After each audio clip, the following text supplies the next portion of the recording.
Hujan deras yang melanda Kabupaten Temanggung, Jawa Tengah menyebabkan musibah tanah longsor di dua lokasi. Di Desa Gelapan Sari, Kecamatan Parakan, longsor menyebabkan dinding penahan pemukiman warga roboh. Sementara di Desa Salamsar, Kecamatan Kedua, sebuah rumah roboh akibat pergerakan tanah.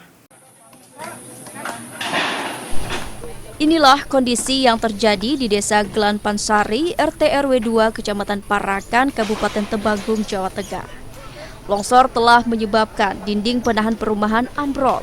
Hingga 27 September siang, warga dibantu petugas dari BPBD, TNI, dan Polri masih membersihkan material longsor. Bermula saat hujan deras melanda kawasan itu pada 26 September, namun drainase di permukiman warga tidak mampu menahan debit air, sehingga meluap dan menghantam senderan rumah milik Wardi dan Saifuddin, sehingga longsor terjadi pada dinding sepanjang 12 meter dengan tinggi 8 meter. Longsor juga terjadi di sebuah rumah milik Holik Hidayat, warga desa Salamsari, Kecamatan Kedua, pada sekitar pukul 23 waktu Indonesia Barat. Tanah yang labil menimbulkan pergerakan hingga rumahnya roboh. Beruntung saat peristiwa terjadi, dia dan keluarga sedang tidak berada di rumah. Sebenarnya yang sebelah barat itu lumayan rawan sebenarnya. Rawannya seperti apa? Terlalu rendah. Jadi itunya tiangnya itu yang sebelah barat itu lebih tinggi.